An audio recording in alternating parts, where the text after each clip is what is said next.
on his end, so just want to apologise on Cascal's behalf. Yeah, my apologies. Apologies for that too. This is the agenda for today. Introduction and overview, timelines, a little bit about governance and the next steps. So my name is Mats Johansson and I am the Senior PM on the MPS project. And I will be your host for today's workshop. I also have with me Sanket Bhatt, who is the product owner. I got Pallavi Kapoor, who's the Senior Management Manager in Payment Services. I got Charlene Watford, who is Product Manager, and Srigan Shettu, who is the Assistant Product Manager. We also got Rishi from Strategy and Architecture with us. The project coordinators are yet to be employed. There will be one implementation manager and 2 coordinators at this point.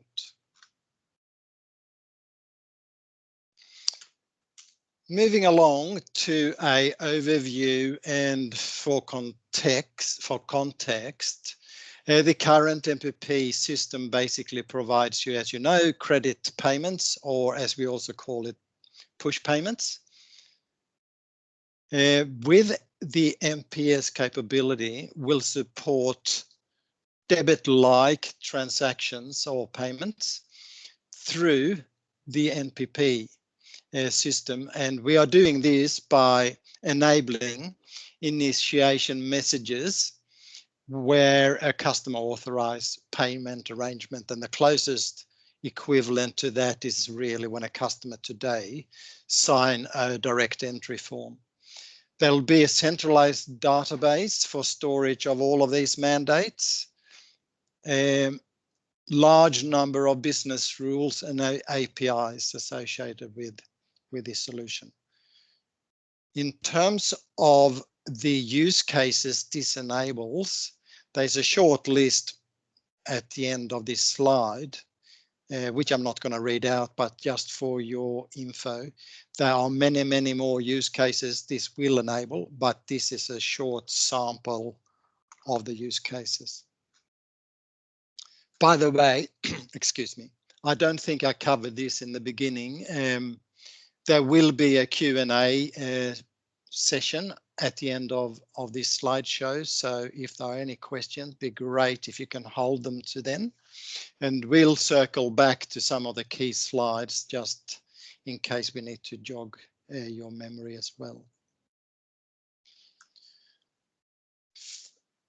The Cascal Payer Services overview will include orchestration of mandate-related applications and messaging between Cascal, payer clients and MMS, or the MPP mandate management system, where a lot of the business rules and the mandate sits. There'll be an easy plugin for customer channel services for clients' digital customer channels. We are adding the MPS services to the existing MPP payment services. As part of the MPS solution, we offer an end-to-end mandate operations, including amendment, status change, and porting. In terms of the Cascal Managed Service view, our existing MPP hub will support, of course, mandate data and searches, disputes and payment exceptions. Our client team will provide back office support. We'll provide reconciliation reports relating to mandates. And of course, we continue the collaboration to ensure that the solution meets the rules and industry codes for mandates and mandate payments. The intent of this slide is again to provide a little bit of context around the timelines. These are the MPPA mandated timelines. And in the second row of the arrows, you see two particular parts of testing, which is named solo testing and buddy testing. They're entirely a Cascal activity. But I thought it may be worthwhile showing you this to give you context, because moving on to the next slide, which is far more applicable to you and your service providers, is that come early July to end of August is the time slot we have put in place for client integration testing. It's a 2-month period, and yes, it may be tight, but in order to fit in with the MPPA mandated dates, that's what we can afford to do. The onboarding will happen throughout November. The purpose of the top 2 arrows is to show you that the API payer swaggers are actually, as we speak, available in the development hub today as a light version. And as you move towards the right end of the arrow, those swaggers matures, and by mid to late January, they should be in a very mature state. Similar applies to the test APIs. They will be available from end of February, and they will mature throughout the testing period that Cascal undertakes, but is available for service providers, of course, from end of February as well as clients. The launch is nominated for 1st to 3rd of December 2021. In terms of documentation, we will provide a product description by 22nd of December. The CX guidelines, I think, have already been shared through the development webinar or developer webinar that was held back in late October, I think it was, or maybe early November. The business consideration document will be provided together with the release of the APIs. In terms of technical documentation, I've already covered a little bit about the payer API swaggers. In terms of what I believe the service providers are very interested in is the developer guide. That's currently nominated to be released together with a light version of the APIs. Excuse me. What I will endeavor to do is, if that developer guide becomes available sooner, we will of course release it sooner. We may introduce a similar concept to what I've discussed about the swaggers or the technical documentation and the release of the APIs with a developer guide, where we release a light version or draft version of the developer guide in order to give your service providers as much time as possible to consume and commence development. In terms of where can I see these documents, I think it's probably old hat for most of you, but for the sake of it, the technical documentation such as the API swaggers will be on the developer hub, and Word documents will be shared as per normal through the Cascal portal. When I'm getting them, I think I've already covered all of that, so I'm not going to go through that item. In terms of governance, we will assign implementation coordinators to each of you, and they will be your single point of contact for the MPS project. Of course, you can contact people like me should it be required. And you've also got account managers and the email address that's in the last bullet point, which is mpp.product@cascal.com.au. All of those, of course, can be used as well for communication. The implementation manager will be responsible for communication to clients via webinars on a quarterly basis, and schedule workshops with service providers, which will also include the solution architects, where a range of different topics can be discussed, resolved, and highlighted.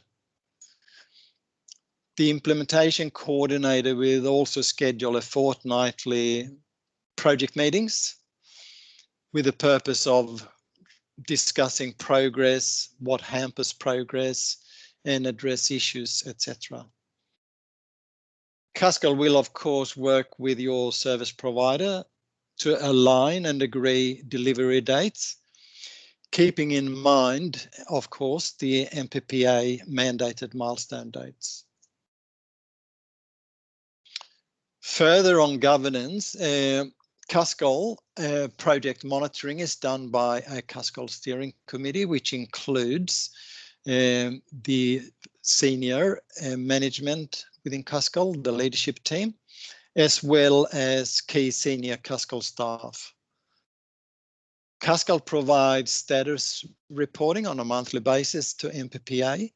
We also provide a quite comprehensive status report to MPPA on a quarterly basis.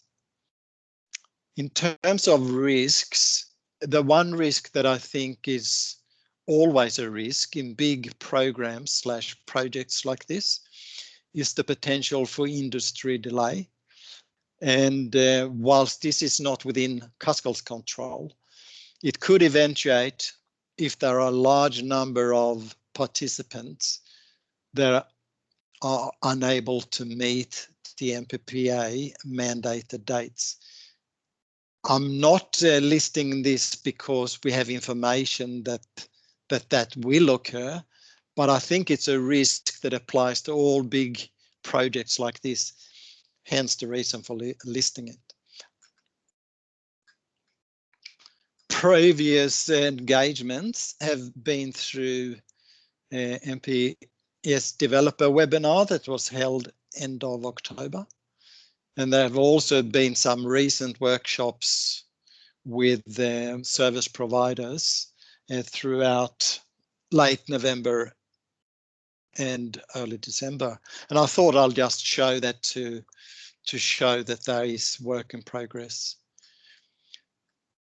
On the topic of next steps, the next workshop / webinar will be organized for early March.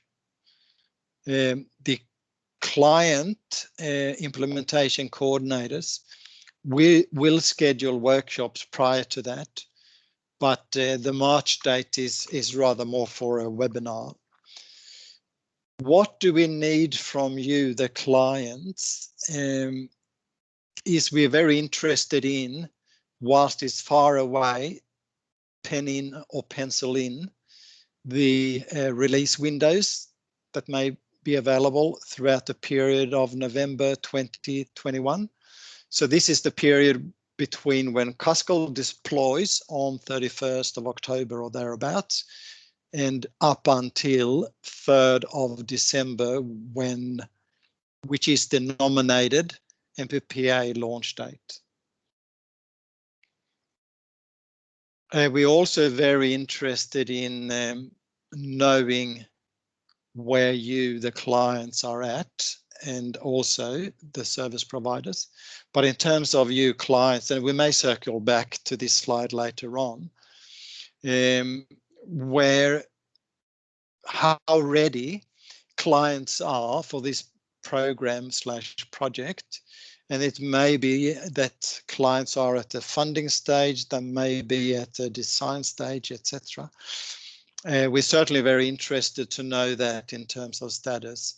Equally interested that if you see dependencies, risks and issues that we may or may not have on our risk register currently, we'll be very interested to hear from you on that topic. The variation letter has been issued, and we'd love to see that returned by the deadline of 29th of January 2021. And of course, looking forward to have you on future workshops and meetings and would like your commitment. We will issue a feedback form by the latest end of next week, where it gives you an opportunity to provide the above information to us, with the exception, of course, of the variation letter, which is to be returned separately. And that leaves us with a Q&A session, but rather than just sitting on this slide, what I thought I may do is circle back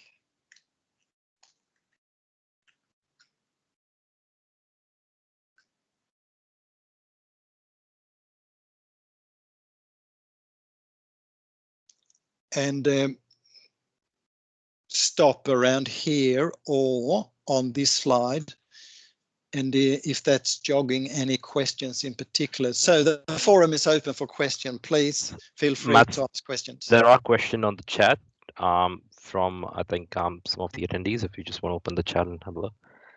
See, whilst I present, Okay. I cannot see that. So if you could help me, Yes. that would be much appreciated. So I'll just read it across for everyone. So I think it's from Shane from Beyond Bank. It's acknowledged that the timing is tight for integration testing in order to deliver by the due date. What risk does this present to us as clients? Has this feedback been provided to NPPA? What considerations has been made about how this overlaps with the open banking CDR?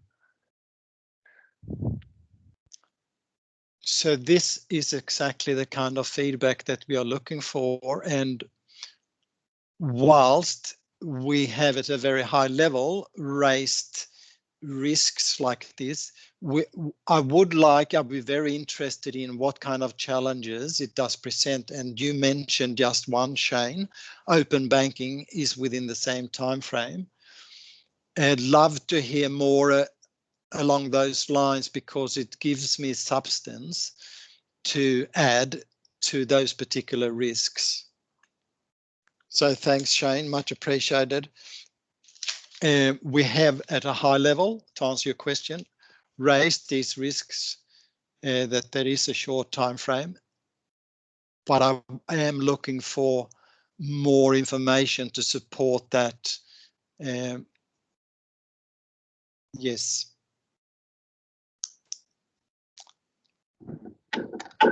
Any other questions, Sanket? I did come off mute, Matt. Sorry, could I? Me is that this hasn't been considered. I presume that's not what you're intimating here, because open banking has been on the cards for a while, and I'd be a bit concerned if it hasn't been considered. So have you at least got some sort of or feedback in terms of how open banking might impact this in particular? You know, and following on with Jason's comment there. About the consideration reliance on some of our vendors, because they will be conflicted with both open banking requirements as well as this requirement for MPS. I do apologize. I missed the first portion of your question because I could hardly hear you. Could you repeat that first portion? I'm so sorry. Sorry. I think Shane.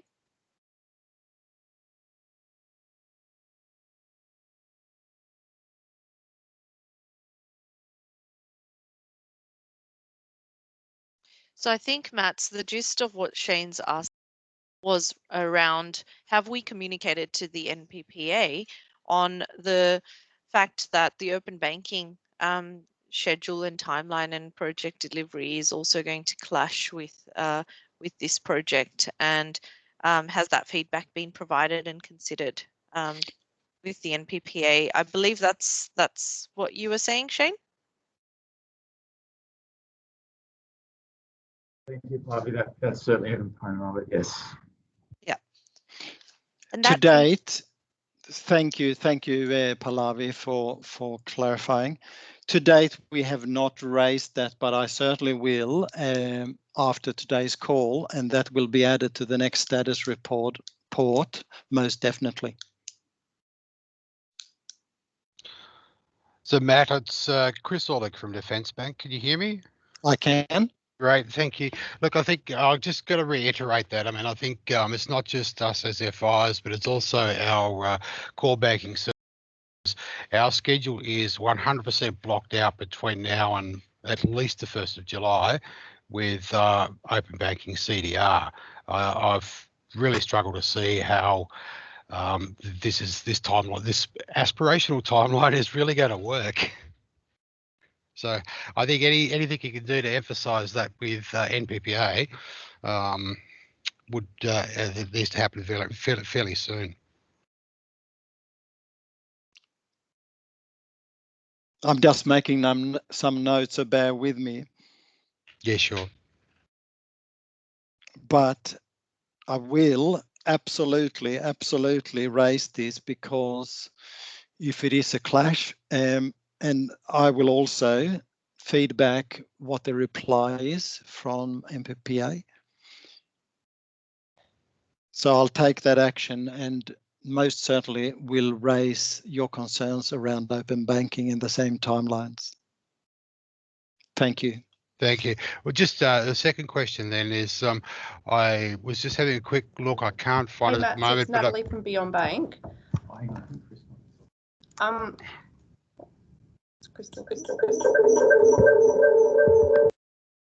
Yeah, sorry. I believe there was some media recently that suggested that NPPA's date of the 1st of December 2021 maybe deferred until early 2022. I have not received any such communication from PA, and if the media, I can only assume that is speculation, because Cuscal has not been certainly receiving any notification of such changes to the timeline. Thank you. I'm done, Natalie. Oh, thanks, Chris. Sorry, we had some technical issues on this end. No Matt, worries. Sorry, Matt, I just wanted to jump in, and just off the back of the comment that Shane had made previously, and your comment about this is the type of feedback you're looking for. We've been giving this feedback back to Cuscal now for weeks. So I'm not quite sure if it's going through the right communication channels there, about the concerns we've got around the service providers being able to deliver this, as well as your client base. And so I think that it's worthwhile trying to understand, maybe from our account management group or others that have been in conversations with us, about how that hasn't reached you yet. And then that's the feedback that you're actually looking for, because that has been given loud and clear from Beyond Bank for weeks now. Thank you Hi, so Natalie. much. Could I jump in there, Matt, if that's Sure. okay? Natalie, I totally understand what you're saying, because I actually attended, Nathan and myself, I attended a call with Beyond Bank, and to talk through particular concerns that you had from a service provider schedule and timing and requirements perspective. And off the back of that, we actually had a call with DA as well, and aligned on what technical specs we've provided till date, their comfort level with the information, and how they're feeling in terms of schedule and timeline. And we actually closed the loop with, I think it was Mridula, I think a contact from Beyond Bank, who I was providing that confirmation of the minutes from our workshop with DA. Totally acknowledge that, and we're not saying that this is the first time at all that we've heard about your concerns and the need for alignment with the service provider. That's actually one of the reasons we've organised this workshop today and invited DA along. Because we want to make sure that clients feel comfortable and confident that we have engaged service providers and understand the dependencies. But I think what we wanted to do in this session was talk through any other risks or dependencies or considerations that you as a client may have. So for example, from a funding perspective, or from a getting the variation letter signed perspective, or committing to this project.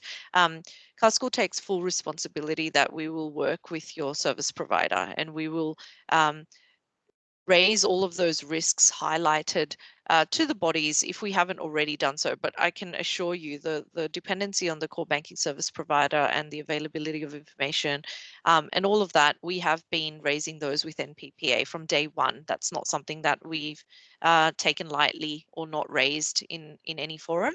I think the one dependency that Matt's was referring to was about open banking in particular, and I'm aware that Nathan has actually raised this in a broader industry meetings, and I'm fairly confident, and I will get his confirmation on this, but I'm fairly confident that we have already raised this with NPPA, and they're looking at this holistically in terms of it impacts clients' ability to roll things out concurrently.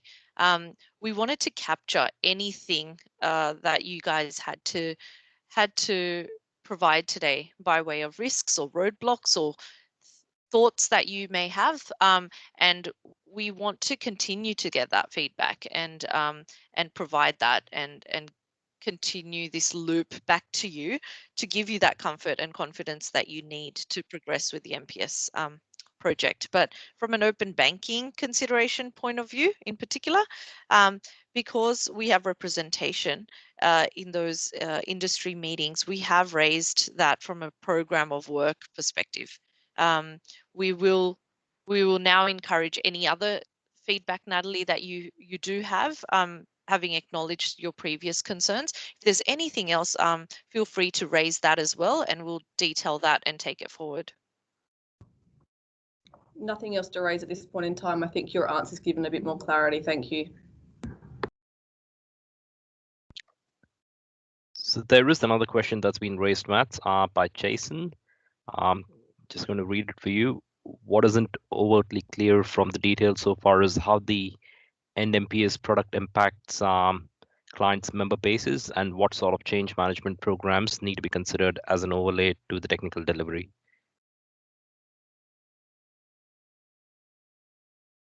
So Rishi, you want to elaborate a little bit on that?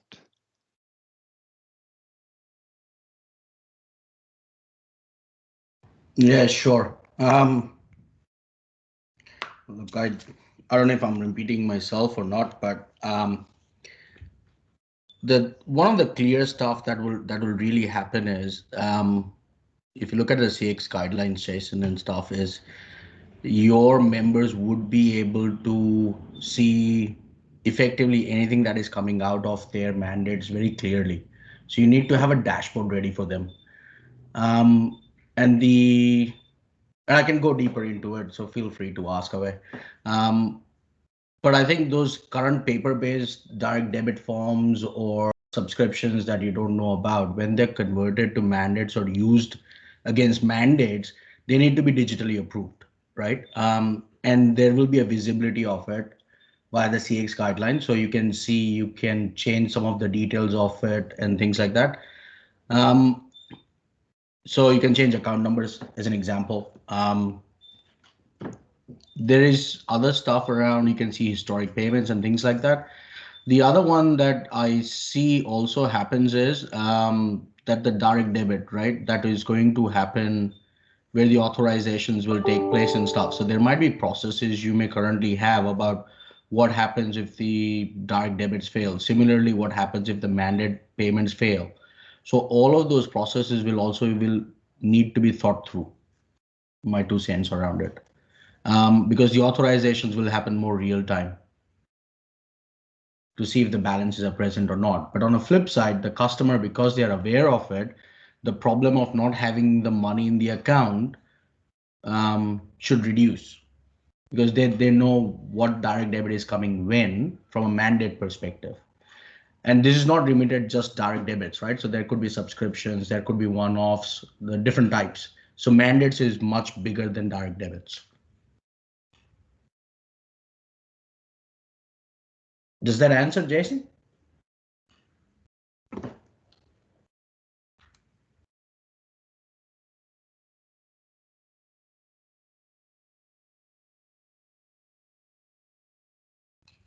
Hi, Jason, we can't hear you if you replied. Sorry, guys. I'm on mute and a bit croaky. Look, that's great. Rishi, a good summary of, I guess, the landscape. You do, and I've just put into a comment as well, that you do talk about stuff that's sort of already in play, requiring some sort of digital acceptance, approval to migrate over. Yep. Is that a kind of unilateral program, industry level change, or is that just the ones that are able? And when I say able, does that mean member able or vendor able? Because not everyone's going to be automatically moving to correct a digital direct debit. So I'll give you a good example. A utility provider might go, gee, it's a great idea. Yeah. We're going to move everyone over to digital MPS, sort of push debit requests. There's a whole lot of old people or a whole lot of people that don't have digital access. How's that going to work? And that's the sort of stuff, there's stuff that we need to handle. There's going to be two streams of stuff that doesn't move. That's an option, and stuff that does move. And we need to be very clear on what that looks like, because this is the stuff you just can't go live with without letting people know in advance. I think I can. Right, and before I wrap that up, and that's probably in extension to Shane's question. All this stuff's tight, right? So we're going to have a whole lot of comms going out to all our respective client bases for open banking, CDR, you name it, plus all this as well. So when we, as an organisation, when we look at changes that we're looking to implement, we absolutely all the time consider, I guess, change fatigue or change impact on our member base. And if I take a step back and wear one of my retail divisional GM hats, this is a lot of stuff happening to potentially a lot of members all at the same time, which is very different, very complicated. And I've just got some concerns, I guess, at the broader industry level, of all this stuff landing with a banking community in Australia that really isn't ready for it. Now, you're fair enough, right? Look at the industry level that we know of, right? It's a capability that is being built. On allowing, for example, the merchants or utility providers or someone to hook in and issue the mandates. That's really, I don't know if it's the right jargon, but that's basically up for grabs, right? So all the participants, they can convert into it. But one of the, as in sign up different providers who wants to take advantage of this. So it's not as a mandatory towards the entire industry, so to speak. So it's up for competition. One of the things that NPPA has allowed is they have allowed for people who want to convert the direct debits into mandates. So they have got a, Sanket, you might correct me here, but it's a 1 year grace period that they can basically take the existing direct debits and convert it into mandates. So effectively, whatever is in the paper form or whatever, they can get it converted into mandates, and it doesn't require bilateral approval. And it will be obtained at a later point in time, because all the mandates that are established, there are different categories of it, but effectively between a merchant utility provider is a bilateral approval. So utility provider says, hey, I'm going to do this. Do you want to accept it? So if just no particular but personal opinion, I think the first adopters would be more from the banking sector itself, our community going around, and there might be a small players around the utility and merchant services and stuff, but that will increase over a gradual period of time. That's my 2 cents that I think of. Yeah, that's fine. And whether it's 1 or 1,000 adopting, we have to make sure our client base is geared up for it. So the uptake doesn't diminish the change impact. Yeah, no. I can also talk about one more because I haven't heard about, but this is also an interesting scenario. So I think there is also a provision to convert standing orders as in regular payments that a customer or a member does themselves, which might be sitting today in your payment systems. That can also be converted into mandates called unilateral. So there's so many permutation combination. I think there's a lot of imaginative work can happen. So it just depends on who's going to be the first one doing that. So I think, Rishi, thank you. That's a great additional insight. I've just grabbed the NPPA's own roadmap from October 21, and I quote, institutions are required to implement elements of this capability by December 21, which will allow customers to authorise new payment arrangements, and so on. And then with this in place, it is anticipated that financial institutions will begin rolling out payment initiation services, including third parties, in early 2022. Correct. So I'm struggling to see how this staged approach translates to the timelines on the that we've been talking about. So I think if you look at the timelines and the stuff, what they've basically gone and said is to receive a mandate and authorize payments for the mandates that have been established. That is mandatory by December, which is the elements of, like, they talk about October and stuff, which is what the timelines here talk about as a client launch in December and go live of 31st October. But what they're saying is for merchants and your utility providers or fintechs or whatever, for them, that comes later on. So that is not mandatory for all the participants or current network of NPP community have to do it. The mandatory part is to receive mandates and allowing a customer to approve it. And if there's a payment that comes associated to it, you authorize and make a payment for it. But at Cuscal, we are actually building both sides of the fence at the same time. So if you wanted to do initiation, as in establish mandates, and I'm just being imaginative here and say, hey, I'm going to convert my home loan direct debits into mandates. You can. That's what Cuscal is saying. We will build and keep it ready. So we're not going to wait for that. So if you want to take advantage, you can. That's how it literally translates. Great, thank you. So thanks for the extra information. That's fantastic, and I'm fully supportive of build in advance. Coming back to the original conversations around this and the time of work that's required to done, competing with and conflicting with CDR, I still struggle to see how we're going to and how we are required to do all that testing, development, and implementation go live on the 1st of December with the big bang. I just can't see that happening. And that's a fair feedback. I think that's what we need to take it again to NPPA using Pallavi and Sanket and I, whenever we go to industry forums, we can talk about it again or highlight it in our bilaterals. Well, is it just NPPA or is it internal and Cuscal as well? Because my reading of NPPA roadmap doesn't say that we have to do everything from the 1st of December. So, Chris, I think one of the key things is that the reason NPP is trying to, I think, take this approach of MPS is to leverage payments on open banking or in parallel with open banking to leverage the open banking for payments from payment perspective. As I think Pallavi mentioned that from an industry perspective, this has been raised. However, the decisions around the timelines that have been agreed and provided have been based upon at a more senior level where I think Nathan sits and these have been raised. So not just through us, but even through other sponsors who DA provides services to, and likewise even other service providers provide their services to. So therefore, the decision has been considered with certain potential challenges that some of the credit unions or clients have addressed, not through us but even through other sponsors. The mandatory compliance requirement for December for the payer party remains limited with the fact that you should be able to receive mandate. So all the accounts that are able to make payment via NPP should be able to receive mandate.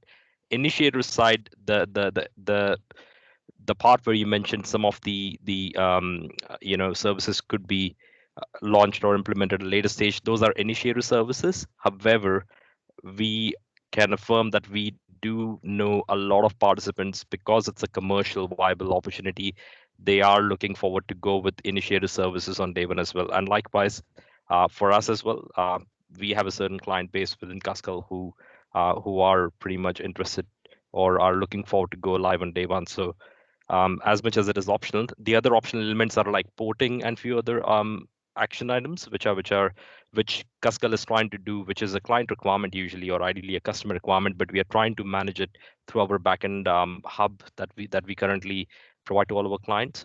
So that is something we are trying to take as much effort as we can at a backend operational level where we can for our clients. So that's the whole principle that we have been working through. Keith, sorry, Chris, can I just ask a quick question, mate? Is that all right? Go for it. Thanks, mate. Darren Boddington here from Credit USA. You started that reply there with a reference to open banking. Could you just elaborate on the connection between the two, please? So in terms of the mandate itself, it requires authorization. And the whole purpose, I think, if you look at a broader picture, is that NPPA is looking as open banking would, be implemented as a part of a requirement, a mandated requirement across the industry. How NPPA could actually leverage that open banking consent part of it to leverage in the future, where it could actually use it to serve in the form of payments. So at this point, and the whole principle of MPS was considered in line with open banking itself. If you look at some of the design principles that they have considered, also the part to give you a bit of insight is that as an industry, almost all the participants are across the effort and the timelines, and hence they have also pushed back pretty much hard on OSCO, because OSCO was trying to bring in few other changes, and there has been a pretty strong pushback on OSCO as well. So OSCO at this point is not even considering. So they're just sticking with NPPA changes that are coming as a part of this compliance.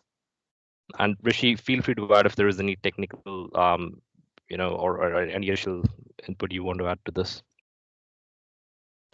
Look, I think only one thing I'll say is I think a while ago when we were talking to a triple C or before as well, I think there was a consultation done about write APIs for CDR. Even though that's not happening, there's no timeline. The expectation is that it will happen at some point in time, which is what Nathan was pointing towards. That's a Sorry? parliamentary review at the moment, I think. Sorry? That's in parliamentary review at the moment. Yeah, correct. So that's what I'm just saying. Like, I remember the consultation happening and then not too much, and we had a response to it that we did. So I don't know whether it will happen now or later on, but it may happen later on. It's just that NPPA was trying to gear up that if it happens, if not now, but later on, at least there's a means to take advantage of it, which is what Sanket was pointing towards. And Sanket, you mentioned about the linkage between consent between CDR and MPS. Is the Cuscal solution built in such a way to be able to plug into other consent frameworks?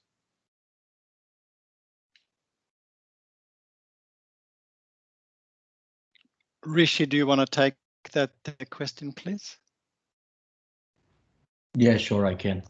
So currently, our consent solution that we have got for open banking, there are two parts in the mandates which require, you can call it consent, authorization, different terms interchangeably, but there's one explicit one which talks about grabbing, which is privacy related consent. So we are reusing our solution for it. The other one is mandates, which is more authorization. But I will highlight one more thing that we had in the initial days highlighted to NPPA, that the way currently the mandates happen is not very strategic, and it should be looking towards leveraging what open banking did, which seems to be a bit more frictionless, and it's reuse from an IT perspective, right? So that was one of the submissions we had with NPPA, and NPPA said they'll review and look into it in future because all the specs and designs and pretty much were all issued out. So yeah, we did propose. What that meant was we could realign and reuse even from the front end channels towards the members to back end, at least specifically for consent. So thank you for that. But my question was also around the openness of the consent framework that your team are building for MPS, and I'm happy to take it offline. But the comment earlier was around them being aligned between CDR and also MPS. Now, if we use another provider for CDR, does that mean we can then have the one consent framework and that you could plug into that? Look, I think we've got that challenge and we've been thinking it is more relevant if you were initiating mandates where it comes into play. Look, there's nothing we currently absolutely understand that people may have their current consent solutions and you might want to use it. So we are internally debating between ourselves as to what is the minimum amount of information we should capture to meet the liabilities that we've got from NPP as a direct participant, right? But look, the whole intention is if you've already got something, we don't want to distract you or tell you not to do something, right? We want to try and be as flexible as possible. But it will be a major player if you were initiating mandates. Yes, it will be a major topic of discussion. And I'm happy to talk offline as well. No worries. Thank you. Thank you, Rishi. Thank you, Jason. Any other questions? Yeah, it's Graham from Bank Australia. So we've talked a little bit about the payment initiator services. We were told we'd receive information this month in regards to that service. Can you tell us when we're going to receive that? Because we're going to be running these projects concurrently. We really need that information now in terms of the proposal, costs, timeline, that sort of stuff as well. So in terms of the API pay-as-waggers, they are available in the development hub as we speak. So that's the technical specifications, right? The light version of those is available in the hub, and that will mature up until mid-January. The developer guide, as I said, was planned to be released together with the APIs in February. If there is an opportunity to do a light version / a draft version of the same, then we will.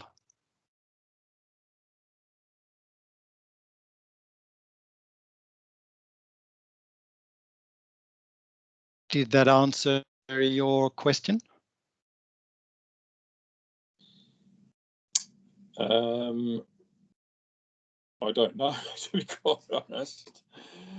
My understanding is in regards to the payment initiator services, we're actually going to be advised more about the actual service, how it's going to work, how we can offer it to our clients, that type of thing. But if it's in the API swaggers, well, we'll go through that and have a look. And happy to take it offline as well and work through that with you. Yep. Can I just jump in on the proposal and things like that, Graham? For the payment initiator, and I think that's another question, Shane, you raised as well in the chat. We are definitely trying to have the payment initiator proposals out to clients as early as possible in January when we get back from the Christmas break. We're already working on the proposal and the product description documents. But we'll provide the exact timing of when they'll be provided to you early in the new year. We 100% agree that the potential of MPS and the future use cases are reliant on the payment initiator side of the service to be up and running. And that is why, as per what Sanket mentioned earlier, we are looking to deliver that on day one of go live together. But we do understand that we need to provide that information to our clients on as to what that looks like, how much it will cost, and what the benefits and features will be. And we're already working on that and hope to deliver that as possible in the new year. Yeah, thank you.